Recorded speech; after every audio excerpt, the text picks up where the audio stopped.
Un cordial saludo para todos, les habla Carolina Salazar Sarmiento y en esta ocasión voy a hablarles sobre la evolución de la educación inclusiva desde los años 70 hasta la actualidad. Lo haré mediante una línea del tiempo dividida en décadas en las cuales estaré indicando el concepto de inclusión y la evolución que ha tenido de acuerdo a los tiempos. La idea es trazar un recorrido histórico desde la exclusión inicial hasta la exigencia actual de los derechos efectivos. Para iniciar comenzaremos con el decenio de los años 1970 a 1979, donde el concepto se basaba inicialmente en la superación de la denegación histórica y se empieza a reconocer el derecho a la educación para grupos antes excluidos, aunque bajo modelos de segregación inicial. Entonces, en ese tiempo se hablaba era de integración del estudiante, es decir, encajar en la escuela. Y la discapacidad se veía como una enfermedad. En los 70 se empezó a entender que tenían derecho a ser educados este tipo de personas y se dieron inicio a la creación de aulas especiales, pero los niños estaban separados del resto.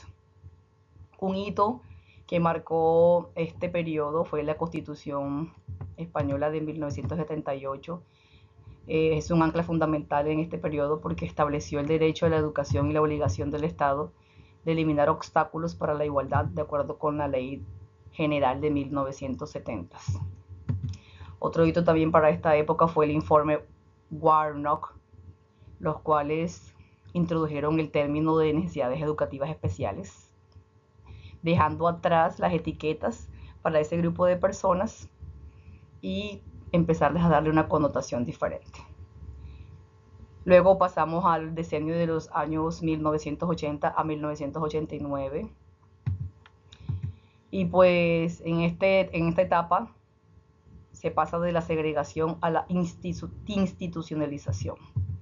Para este tiempo entonces la inclusión se hablaba de grupos excluidos que ganan acceso a la educación, pero igual suelen ser confinados en centros o escuelas especiales y siguen siendo separados del resto. Se pasó de la teoría para convertirse en una política pública activa, pero siendo todavía segregados los estudiantes. El niño era el que debía encajar con el resto del grupo. Se dejó de ver ya como una enfermedad o como un problema y empieza a verse ya como una barrera que el sistema educativo debe de derribar. Un hito para este tiempo fue en la ciudad de España, que es donde más que todo se hizo esta comparación.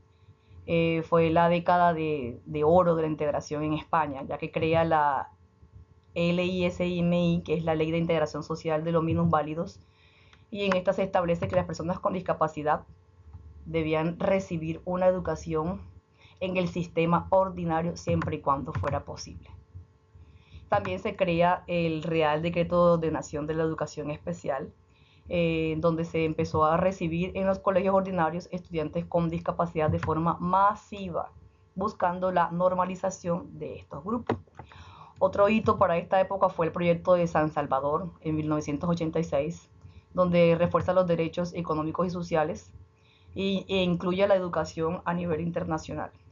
Fue un tratado que vincula los derechos humanos con la obligación de los estados de garantizar el servicio a todos, incluidos el de la educación y la protección de personas con discapacidad. Luego pasamos ya a los decenios de 1990 a 1999 y ya empezamos a hablar de algo que se llama integración educativa.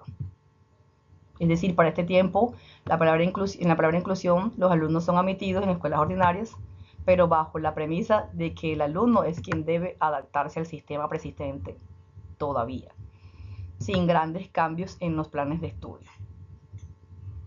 Sí se empiezan a exigir algunos cambios en las escuelas. La idea era que el niño, ya el foco no era el niño directamente, sino que empieza a verse el foco ahora es en las barreras del entorno. Podemos hablar de la infraestructura, de los profesores, del currículo, y pues ya la diferencia deja de verse como un problema para ser una oportunidad de enriquecimiento para todos. Otro hito que marcó esta época fue la Declaración de Salamanca en 1994 de la UNESCO, quien introduce la idea de que todos los niños deben aprender juntos, independientemente de sus dificultades. En España se dio la LOG, una ley que formalizó el término de las necesidades educativas especiales e introdujo adaptaciones curriculares. También podemos resaltar la conferencia de Hon Ting en Tailandia, quien marca un compromiso mundial para satisfacer las necesidades básicas de aprendizaje de todos los niños. Este evento realmente marcó el inicio del movimiento global de la inclusión, dando pie para que en varios países, e incluso aquí en Latinoamérica, empezaran a crear sus reformas y sus leyes educativas de inclusión. Luego pasamos al cuarto decenio, que tiene que ver con los años ya 2000 a 2009, y ya la inclusión empieza a verse como adaptación del sistema. Entonces ya el concepto para este tiempo, el enfoque más que todo cambia radicalmente. Ahora el sistema de enseñanza es el que debe adaptarse a la diversidad del estudiante, donde realmente se ve una inclusión real. Ya se empieza a ver como un derecho humano. Se siguen centrando en las barreras para el aprendizaje y la participación. Un hito importante de esta época fue la Convención de la ONU del 2006 sobre los derechos humanos para las personas con discapacidad, que se convierte en el estándar legal para una educación inclusiva, gratuita y de calidad. Es el documento más importante de este periodo, pues es el que cambia el lenguaje y empieza ya a hablarse de ajustes razonables, de DUA, del Derecho Universal de Aprendizaje, y pues en España se da la LOE, que es la Ley Orgánica de Educación, y se empieza a tratar no solamente a niños con discapacidad, sino también a estudiantes con altas capacidades.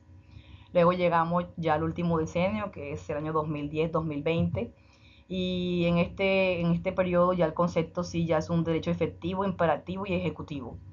El concepto de inclusión se entiende como una obligación legal inmediata que prohíbe la segregación y la integración. Se pasa ya de la teoría al cumplimiento forzoso y deja de ser una ayuda caritativa a ser una obligación legal.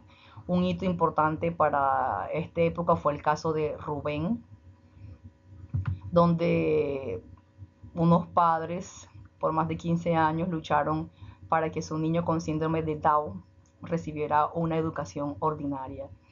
El dictamen de la ONU condenó a España por segregación, exigió ajustes razonables, rendición de cuentas e indemnización a la familia y a la institución, y logrando la victoria, en este caso los padres del niño, sentando un hito en este precedente.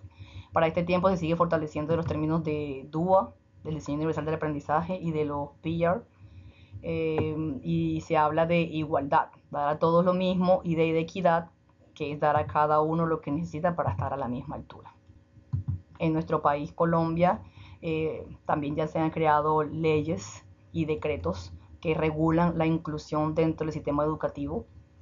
Entonces, en todo este recorrido podemos ver que ha sido una transición, la evolución de la educación inclusiva, desde un modelo donde el niño debía encajar al sistema hacia uno donde el sistema educativo tiene la obligación legal y ética de transformarse para acoger a todos por igual.